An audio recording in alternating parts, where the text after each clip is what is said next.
আসসালামু আলাইকুম রহমতুল্লাহি ওয়া বারাকাতুহু। হযরত আলী রাদিয়াল্লাহু তাআলা আনহু বলেন, একজন কৃতদাস আমার কাছে এসে বলল, আমি আমার চুক্তিকৃত অর্থ প্রদান করতে অক্ষম হয়ে পড়েছি, আপনি আমাকে কিছু সহযোগিতা করুন।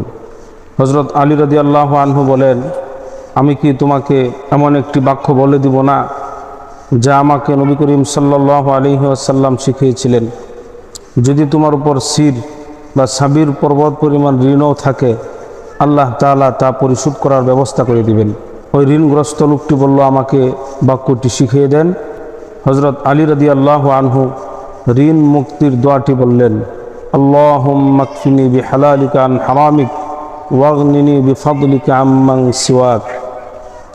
যদি কোনো ব্যক্তি সকাল বা সন্ধ্যা নির্দিষ্ট পরিমাণে এই দোয়াটি পড়ে ঋণ মুক্তির নিয়তে, আল্লাহ তাআলা তার ঋণগুলো পরিশোধ করার ব্যবস্থা